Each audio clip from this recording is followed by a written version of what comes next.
ما وارد انتخابات رئیس جمهوری شدیم در اون سال 90. نامزدی مشترک از طرف تمام نیروهای جدید پیشنهاد شد، هم حزب نهضت، هم حزب دموکرات، هم جنبش مردمی رستاخیز و لعل بدخشان و دیگر سازمان‌های مردمی که با حزب کمونیست نتونستند ائتلاف تشکیل کنند. و نامزد ما هم آقای دولت خدانظر، رئیس اتحاد سینماگران اتحاد شوروی بود که زاده تاجیکستان بود، یک انسان اتفاقا از برادران شیعه‌های اسماعیلی تاجیکستان بود و بسیار یک انسان روشنفکر که بیشتر عمرش در مسکو و در شوروی گذشته بود، اما دیدگاه‌های روشن داشت و تقریبا یک چیز بین 30 تا 40% رأی به دست آوردند. ولی نامزد حزب کمونیست، سابق منشی حزب کمونیست تاجیکستان، آقای رحمان نبیوف پیروز شد و یک حکومت ائتلافی شکل گرفت در اون سالها که تنها یک نماینده حزب نهضت بود، آقای دولت عثمان که معاون سروزیر بود، باقی همه اعضای کابینه آقای رحمان نبیوف از کمونیستا یا از دموکراتایی که در مجموع سکولرها بودند. اما ببینید تاجیکستان اگرچه یک نماینده حزب نهضت داشت و چند از دموکراتان در اونجا بودند، 80-90% حاکمیت در دست کمونیستا بود، با وجود این هم یک جزیره آزادی و دموکراسی را در سابق شوروی بخصوص در جمهوری آسیای مرکزی میمان که در دوام 1-1.5 سال واقعا ملت ما پیشروی‌های زیاد کرد و اما اشتباه‌های هم در اینجا بود. این را هم باید بگم که خیلی از اشتباهات در اونجا صادر شد. چرا؟ اول اینکه چون ما در احاطه کشورها یا جمهوری‌های دیکتاتوری داشتیم که تجربه سابق شوروی را داشتند و کسانی هم سر قدرت آمدند در قزاقستان، در ازبکستان، در ترکمنستان و جاهای دیگر که اونا نه تنها تجربه دموکراسی نداشتند، اصلا دموکراسی رو هم نمیخواستند. اما در تاجیکستان یک وضعیت شکل گرفت که هم این حکومت ائتلافی بود، بعد هم حزب و حرکت‌های مردمی خیلی قوی بودند و اینها یک کمی شتاب زده شدند و آمدند مثلا برنامه‌های را در جامعه عملی کردند که هم اطراف کشور ما این را نمیخواست و هم در داخل برخی از شهروندان ما آمادگی را نداشتند. برای مثال خط فارسی و شروع شد نوشتجات همه در همه جا با خط فارسی، حالا که 90% مردم این را بلد نبودند و اما یک گروه از روشنفکران بخصوص روشنفکران مذهبی بلد بودند و در صدا و سیمای ما هم برنامه‌های تلویزیون ایرانی خیلی تکرار میشد، بخصوص اون برنامه اخبار ایران شبکه اول ایران پخش میشد و مسئولین اون وقت این حکومت که تجربه زیادی دولتداری نداشتند و از این وضعیت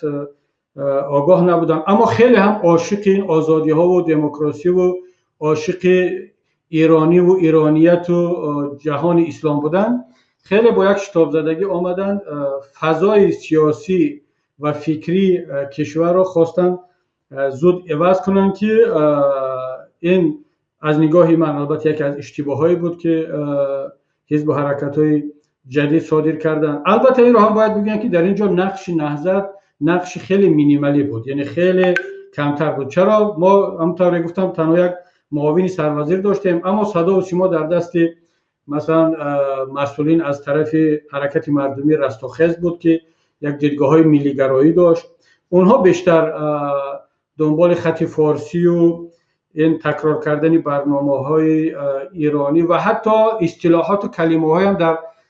گفتمان مسئولین پیدا شد که بیشتر یعنی کاپی شده از ادبیات از گفتمان سیاسی اون زمان ایران بود و این وضعیت خیلی کشورهای اطراف رو ناراحت کرد و تا جای هم ترساند، مثل روسیه، ازبکستان و کشورهای دیگر که یک ائتلاف قوی در منطقه علیه تاجیکستان جدید و اون حکومت مردمی ملی شکل گرفت که با مسلح کردن اون میلیشه‌ها یا اینکه گروه‌های جنایی داخلی تاجیکستان که از جنایتکاران اون گروه‌های مافیایی بود، اونها رو مسلح کردند و ارتش روسیه و ازبکستان هم مستقیم وارد شد، نیروهای ویژه‌شون، و این حکومت ائتلافی هم سقوط کرد، مهاجر شدند مردم به افغانستان و نهضت اسلامی تاجیکستان هم مثل دیگر گروه هایی که حالا قسما در حکومت بودن، قسما در مردم در جامعه نفوذ داشتن، مجبور شدن که از خود دفاع کنند و به افغانستان هجرت کردند. و برخی ما مثلا به روسیه هجرت کردیم و جاهای دیگر پراکنده شدند و کار به حدی رسید که دیگر مجبور شدند به مقاومت یا مبارزه مسلحانه شروع کنند، چون دیگر راهی دفاع از خود و بازگشت به وطن و کشور باقی نمانده بود. اما همیشه اگرچه این دست زدن به سلاح یک عمل اجباری بود، ناخواسته بود، طرف دیگر مجبور کرده بود که این تبادلات نظامی را انجام داد و خیلی هم قتل عام کردند، خیلی هم کشتند. و حالا اگر دوستان نمیخوام وقت شما رو بیشتر بگیرم، یعنی ما در دوام یک مدت کوتاه 2 ساله تقریبا نزدیک 200,000 شهید دادیم در یک تاجیکستانی که اون وقت همگی بین 6 تا 7 میلیون شهروند داشت. یک باره دادن 200,000 شهید و اونم از مردم اصلا بیگناه و نمایندگان یک محل و یک منطقه و یک گروه، خیلی تلفات سنگین بود. و این روند چون ادامه داشت، دیگر دفاع مسلحانه آغاز شد که چندین عامل دیگر هم دست هم دادن، مثل وجود مثلا رهبران جهادی افغانستان، از این طرف جمهوری اسلامی ایران و کشورهای دیگر منطقه. در سال 97 میلادی بالاخره حکومت تاجیکستان مجبور شد، چون دید قضیه را با راه نظامی نمیتواند حل کند، به این مصالحه راضی شد که این صلح امضا شد. اما این نکته را هم در خلاصه این مطلب بگویم که